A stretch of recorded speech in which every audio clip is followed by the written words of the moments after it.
Tonight on What's NXT, we've got Io Shirai and Candice LeRae versus Jessamyn Duke and Marina Shafir with Shayna Baszler lurking. We've got Kushida versus Drew Gulak. Match number 2, this is a submissions match. And in the main event, we've got Kyle O'Reilly and Roderick Strong of the Undisputed Era versus Oney Lorcan and Danny Burch, now collectively known as the Britt and Bruisers. This sounds like a pretty fucking good show. I've got some bad fucking news for you though, folks. Support, no DQ. Stay tuned. Support, no DQ. Welcome everybody to What's NXT for June 12th, 2019. I am your host, the Rated R reviewer, Stephen Osborne, joined as always by the General Jerry Slaughter. Good morning, wrestling fans. And this morning, our episode basically is more throwaway than throwaway. Yeah. They taped this episode. We are in Bel Air, Maryland. Yeah. This is a house show for all intents and purposes. And they taped 3 matches for it. And then we're going to move back to Full Sail next week. Yeah. Like, this is the throwaway of throwaways. And I hope that the live crowd in Bel Air, Maryland got more than these 3 matches. Yeah. I really, really hope. But if they got better matches, why the fuck didn't we? Because other than, and God help me, Kushida versus Drew Gulak. Yeah. There was really nothing of substance here. No. The main event had a lot of action, but Nothing no substance. Nothing we had already seen between the two. And the opening match had a little bit of substance and no fucking action. So, mixed bag here, but we're going to do the best that we can. We start the show off with Candice LeRae and Io Shirai coming out to just Candice LeRae's music. Or was it just Io Shirai's? Oh no, they came out to Candice LeRae's music, then Okay. she pointed, and then Shirai came out with her music. Did it switch just that quickly? Okay, Yeah. so this is how boring this show was to me. I didn't even fucking miss it. So, Jessamyn Duke and Marina Shafir come out. What I did notice is I believe they have new music. Yeah. Because they are not coming out to Shayna Baszler's music, and it's pretty fucking good. Yeah. I gotta admit, it's pretty fucking good. But they come out and Baszler is with them, but Shayna ends up staying on the stage to watch the match from afar. She doesn't leave, not like Gallus does. Yeah, she's just there more or less to observe and possibly coach later. I've got several notes for this match. What did you think about it, though?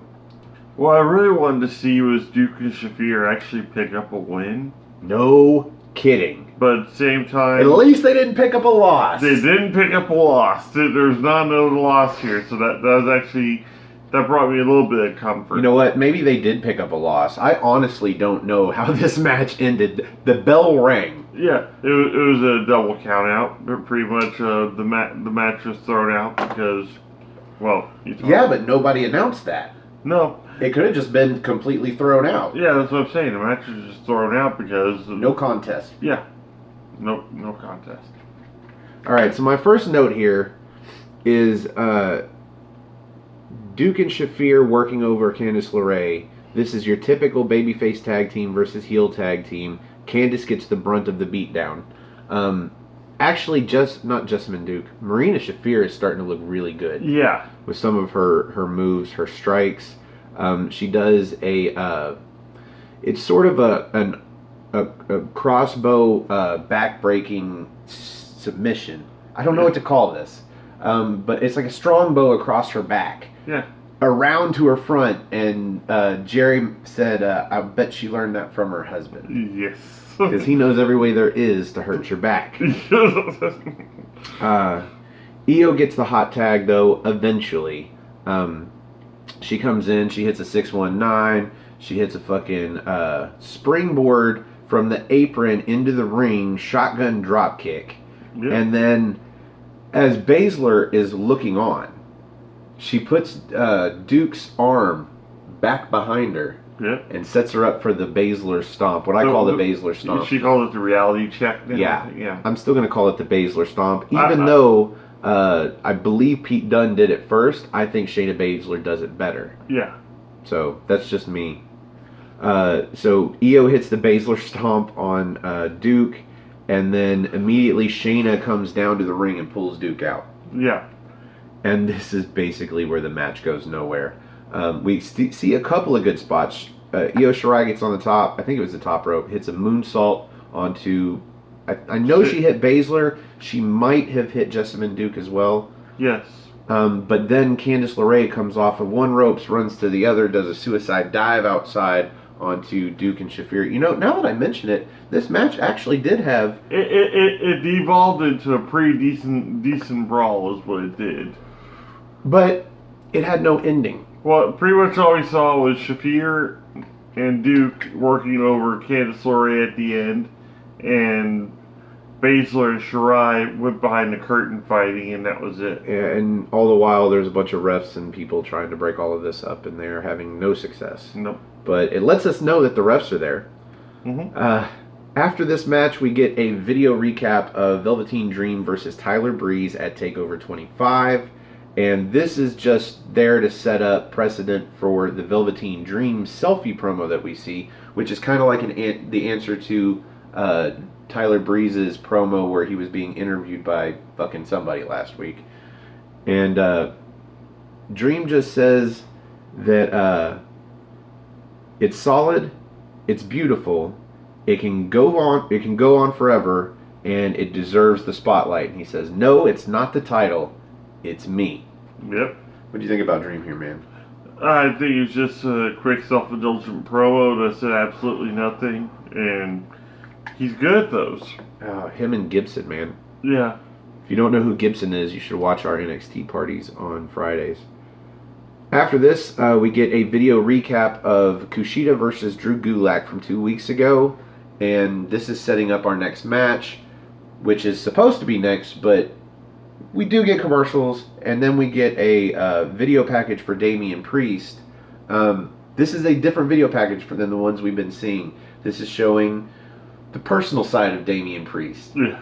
which happens to be really fucking cool if you think that kind of lifestyle is. He's going out, he's around the chicks, man. He looks like he's going into the freaking Viper room in like L.A. Yeah, he's badass, man. The snake pit. The snake hole. Yeah, probably the snake pit. So, I'm looking forward to Damian Priest. It's funny because I didn't really give a shit about him as Punishment Martinez. It's funny what a name change will do for somebody. I don't think it's just the name change, even though it is a brilliant name. Yeah. Love the name. Yeah. Can't believe they scored the name Damian Priest. Yeah. That is on the nose, but at the same time, it flows off the tongue so well that it doesn't matter that it's on the nose. Love that name. Yeah. Love the video package. Hopefully, this pays off. Yeah. With Triple H's track record, I would say this will, but Damian Priest, man. So up next is our second match of the night. We only get three, the three that we knew about coming in. We've got Kushida versus Drew Gulak, and this is match number 2, submissions match. And, I mean, even you said it. Kushida's still not losing. No. But this was actually way better, I think, probably because the fact it was a stipulation match. And they showed the recap of the last one, and sure enough, Drew Gulak was not really complaining about the loss as much as he was complaining about the way he lost. Right. Because he was trying to say, like Kushida is saying he's the best submission grappler in that company right now, and he pins Drew Gulak. I think kind of umbrage to that too. So I don't. It's a fucking match, man. yeah, it's like, but it was a mostly boring match. But to be quite honest, and you think Kushida was like, it's like it's not about this in this match. It's about this. So this time we actually do get a submission match, and I liked it. It actually kept my attention. I liked the submissions. I liked the reversals. In the end, Kushida actually got the win and also got the begrudging. We'll go ahead and call it begrudging respect out of Gulak. Well, the most I'll say about the submission part of this match, which was the majority of the match, is that it was some fun chain wrestling. Yeah. If you can get into a match that's nothing but fun chain wrestling, this is a match for you. Because the stuff that wasn't was only a couple of minutes, and a few strikes. We saw a drop kick out of Drew Gulak. I thought, no fly zone. You got to jump off your feet for that shit. Just saying. Kushida with a handspring elbow a la Tajiri. Yep. Somehow I just developed a stutter over the last minute or so. Tajiri. Tajiri. We saw Drew Gulak with this inverted scoop slam. Yep. That was cool. I mean, I wrote it down, so obviously I haven't seen that before. And then he picks him up and pulls him into a gory special, an especial. Yeah. And turns into a freaking Bowflex is what he does. Just starts working him over, grabs him by the wrist, brings him in closer. Actually turns almost like a modified Boston Crab type thing at one point. Yeah, so I notice here all of my notes are after the match starts actually getting physical, as opposed to just the fun chain wrestling. Yeah. I think the fact that this was a submission match took away from some of that chain wrestling, because there was one point where they both went back and forth like twice, rolling each other up like they were stacking up for a pinfall, but trading it into like you were doing a pinfall out of a sit-out powerbomb. Mm-hmm. I don't know what you call that, but a sit-out powerbomb pin. It would have been fine in a match that had pinfalls. Yeah. But even the commentary said, I don't know what they're doing. There's no pinfalls in this match. Fucking duh. Mm-hmm. So some of that chain wrestling, I think they should have not done here. But I guess they were going for spots they thought were cool, and it was fun. It was good for a dizzying effect, and that's about it.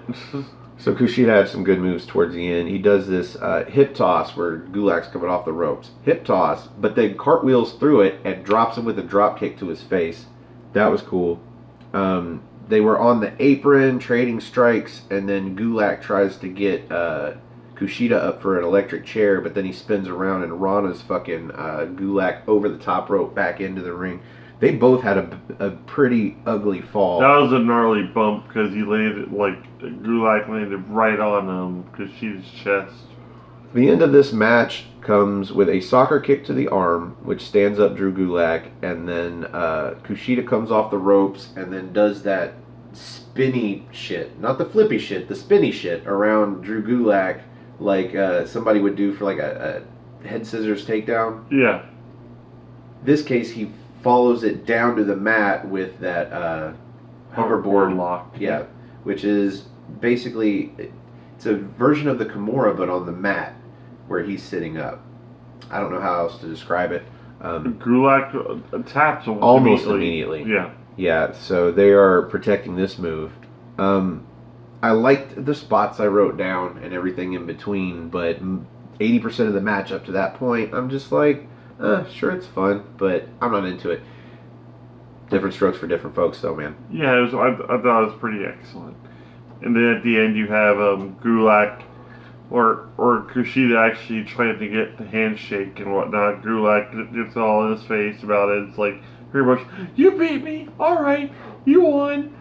Congratulations. Here, handshake. Yeah, because at first Kushida goes for the handshake, but Gulak just physically takes him and throws his hand down. He's like, and then he's like, I'm telling you something, and I can't read what he's saying on his lips or nothing, but it looks like he's super pissed off, but he's like, but you beat me, and he puts out his hand, and they have the handshake, and this way I think Gulak can do the handshake of respect without turning babyface. Yeah, pretty much. He's like, I like that. He's like, it's like, you don't shake my hand, okay?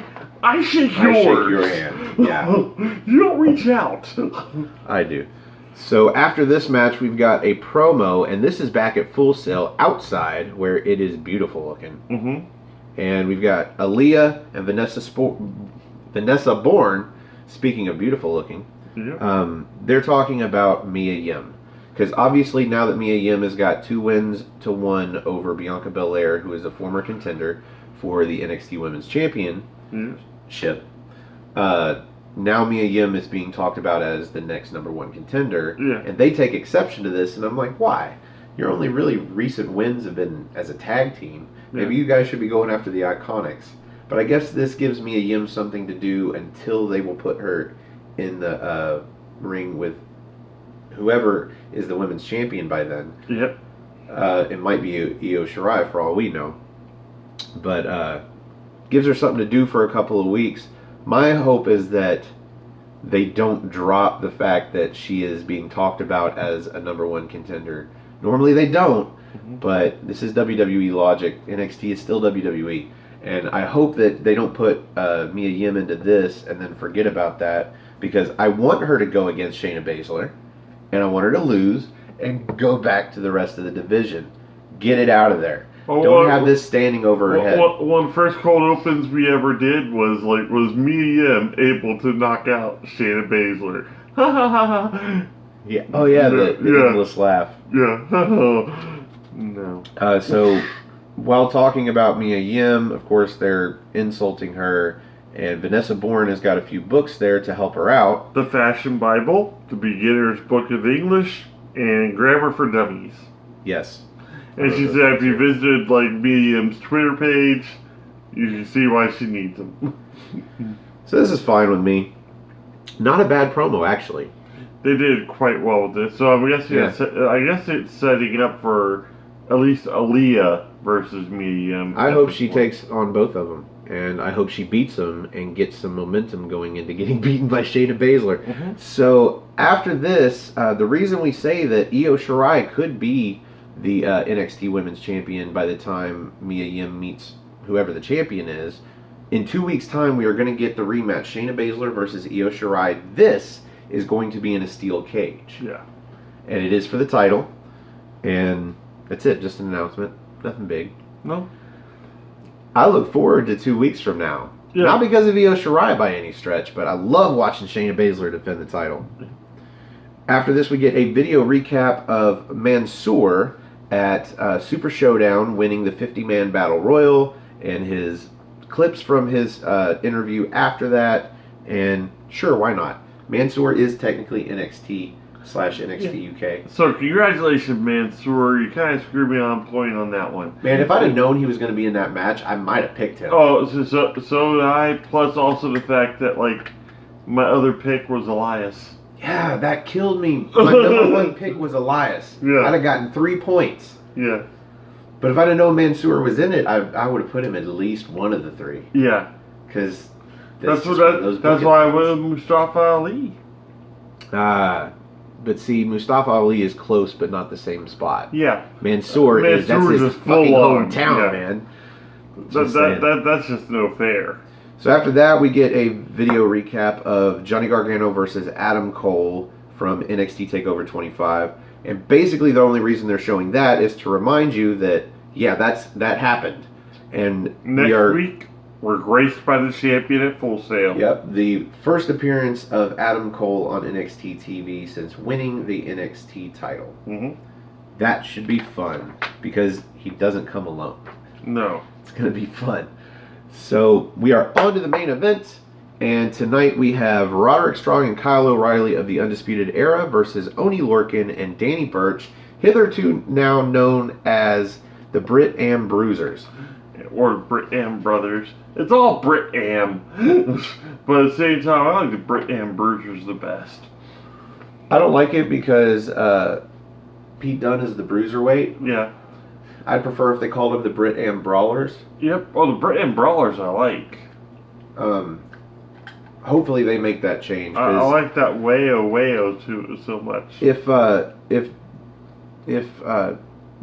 Bruiserweight thing wasn't around, yeah, then I'd be cool with that name. But Pete Dunne got it first. They can take brawlers. So this match was a lot of striking. Yep. A lot of fucking just breaking the corners to come in. I mean, early on in this match, we saw a beginning of the match breakdown. All 4 men in the ring just battling it out. Somehow, Undisputed Era gets knocked to the outside. Lorcan just goes flying over the top rope, like a corkscrew crossbody across both of them. Like, I don't know. It looked like it started out as a crossbody, but somehow he ends up vertical. It became like a fall off the stool, like just plop onto them. Jump over the top rope, put some spin in put some English on you. Yep. And hope that they catch you before you knock your head onto the floor. That's what that was. I have no notes here until the end. And the end was kind of bullshit. Yeah. Well, we have pretty much what we normally see out of the pairings. Pretty much, we see some spine buster and a gourd buster out of Roderick Strong. Kyle O'Reilly, we see a lot of kicks and strikes out of. Lorcan at the beginning was just chopping the hell out of O'Reilly. Yeah, he was assaulting him. I was about to say, like, kudos to O'Reilly for his performance at NXT TakeOver 25. The dude took like about 50% of the damage in that match, like from everybody else. And then, like, sure enough, Bobby Fish was out there for a brief period just to walk them out to the ring, but he's still in the sling from being injured at a house show just prior to that. Oddly enough, by Lorcan and Birch. Yeah. So, for that to happen, and he went back into the back, and sure enough, we got to see the headbutt out of Birch, which is always cool because it just looks. I think we saw several headbutts. Yeah, but he loves that move. There's that one that always just sends everybody just buckling, and that's what I caught. And I'm like, yay! Oh, there was a moment in there where they were just trading strikes as tag teams. Just, I think Undisputed Era did punches at the same time, not dueling, but anyway, and then the Brigham Bruisers, they came back with punches at the same time, and then they started trading off and then trading strikes, and the very last one was Kyle O'Reilly. I think he hit a forearm while Roderick Strong hit a high knee onto one of the two bald guys. It was Birch. And then everybody was down, and the crowd was just clapping their heads off. Yeah. However that works. That was actually a pretty decent crowd for like one that was kind of a one-off show. But this was basically the last high point of the match because in the end, Jackson Riker comes out. I don't understand why. I guess maybe he takes exception to these two tag teams getting the main event as opposed to the tag team of the Forgotten Sons, Cutler and Blake. Also, the fact that they've collectively kicked his ass for the past couple of weeks, beating him with the hell of ladders. Or Lorcan and Birch have, but O'Reilly and Storm not really. But they're the ones that take the brunt of this because Roderick Strong, or not Storm, Strong. Roderick Strong gets sidetracked. They're the ones that powerbombed the ladder onto him on the last on the Go Home show. Because then they set up the ladder and actually went. Oh, that's true. It was all of the Undisputed Era, yeah. So I guess he's got problems with all of them. He's got beef with every tag team that's not the Forgotten Sons at this point. Yeah.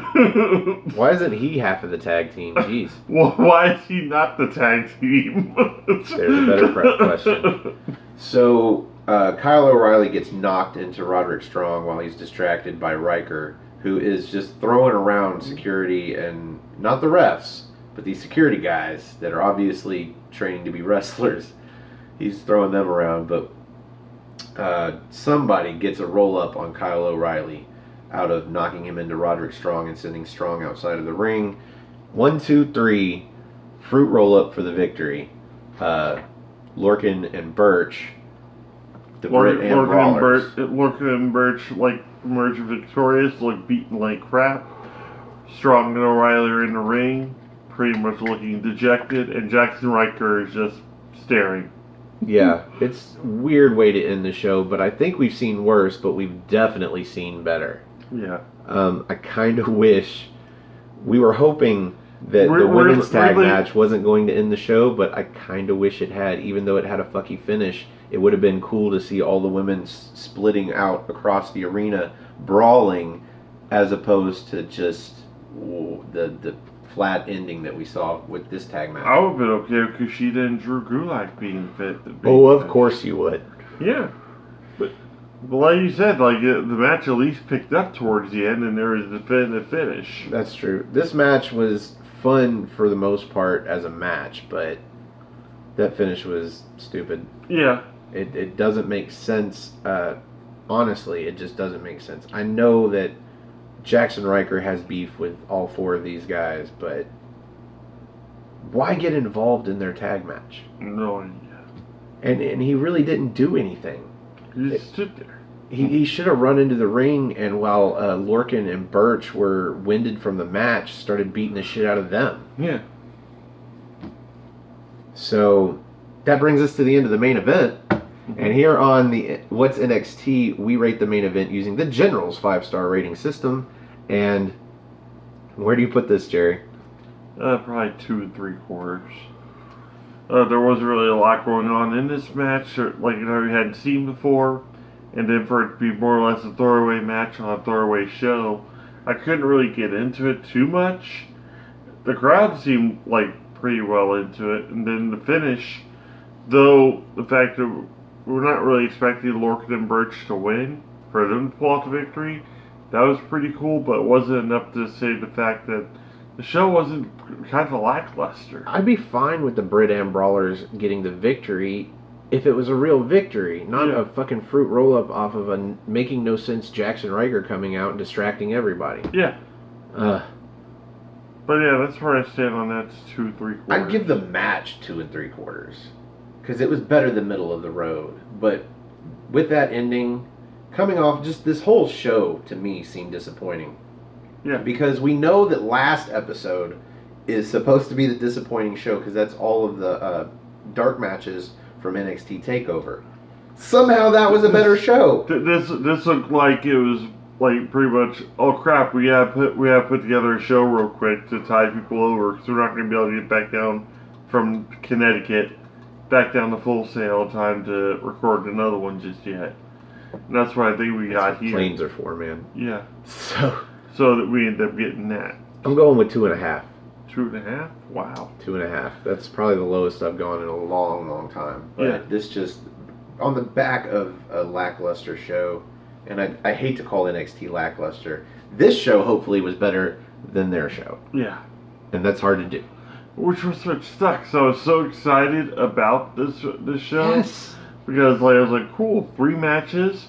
Looks like it'd be 3 solid ones. I was hoping to see Jessamine Duke and Marina Shafir pull out their first tag team their first victories. Even if it meant Shayna Baszler causing a distraction, yes. One of them needing to roll up like any Candace. Fucking thing. These two need a win. Yes. Holy crap! If anybody needs a win, it's these two. Even fucking Amir Jordan and Kenny Williams got 3 wins in a row. Yeah. And these two can't get a win. They are Shayna Baszler's number 2 and number 2. Yeah. You know? How are you supposed to build them as superstars, let alone a tag team, if they can't get a win? So, completely disappointed in this entire show. But again, hopefully ours was better. I guess that brings us to the end of this episode of What's NXT. Thank you for joining us. Please join us tomorrow for the NXT party. We'll be reviewing episode number 47. 47. I was counting down. I was like, what number sounds right? Yeah, 47 of NXT UK. I don't know who we're going to have as guests. We may not even have guests. Schedule change again. Now, Jerry is on my schedule. He gets to feel me and my pain. But it makes for better timing for doing the show, but it also makes it earlier again. So we don't know. We would actually like one of you to be our new guest on the NXT party. And if you'd like to be up on the big screen and join us and have a spot of NXT with us, you can find me on Twitter. Go to nodq.com/Stefan. That's STEFAN. Or if you just want to look me up on Twitter, it's at Stefan R. Osborne, OSBORNE. As always, the R stands for restricted. You can also find the gentleman on Twitter. At NoDQ General, and also on my Facebook group Armbar, all capital, ARMBAR, exclamation point. Join us for wrestling discussions, memes, whatever floats your boat. Just stay active. Yep. You can find me on Instagram now at osborne.stefan, where I have way more followers than people that I follow, because I don't use Instagram. How do I have 50 followers when I don't use it? I don't even know if I have a profile picture, honestly. They're probably Arabian folk that want your bob and vagine. So if you like our video, please click the like button that is underneath me. And if you like all of our videos, do us a favor, do yourself a favor. Click the subscribe button that's over there underneath Jerry. And join us on Aftermatch Wrestling. That is our channel on YouTube. All one word, AFTERMATCH, Aftermatch Wrestling. That is where you can find these videos first and in HD. And our goal is 100 subscribers. to start going live. We found out we now have to have 1,000 subscribers to go live on our channel. Addendum, we can go live if we go live on No DQ. Greg Cherry is able to do it, and Aaron assures me that we should be able to do it as well. All right. So, we can make that promise that we can go live. We just have to do it on a different channel, and that's fine. These videos were always meant for NoDQ.com. We'll just end up having to save going live on our channel until we hit 1,000, but that gives us a new goal. Mm-hmm. So, I think that's all of the plugs. Is that all the plugs? Holy crap. We can plug everybody else if you want, but go to nodq.com/shirts. Oh yeah, support Noah Foster. That's Noah Foster 210 on YouTube. That's his channel. He does 205 Live Matters, and every week he reviews 205 Live. Yeah, great show. Most of the time he has guests, I believe, too. So yeah, look at everybody taking their cues. I'm so proud of them. I am so proud of them. They do good. So you can also support Cindy G on YouTube and her channel. She does reviews of a lot of indie shows. The stuff that we don't do, the stuff that's not NXT, 205 Live, or WWE, Cindy covers all of it. She's on that New Japan stuff. So find her at simply_C_OK on YouTube for her channel. Also our friend Colin Andrew, he's got a channel where he does the chopping block about once every week or two. Mm-hmm. Good show. His prediction videos are second to none. Yes. Seriously. If you go and see his last prediction video, they last like 17 seconds. Showdown. It's great. You can find him at Colin Space Andrew on YouTube. Mm-hmm. We've got a few others. Find James Hebert on Weymouth Youth Wrestling. That's WEYMOUTH Youth Wrestling. That is his creator wrestler from a video game, but they actually put a lot of production into the storylines, and they do the voices, and it is actually really good. It's like they do their own show using a video game. Yep. And find Owen Finch at Fortune 44. It's his wrestling page. He's got a few other pages, but that's his wrestling page. That, I believe, is all the plugs. Yep. So for the General, Jerry Slaughter, I am the Wizard of No DQ, Stephen Osborne. Thanks for joining us, and we will see you in NXT time.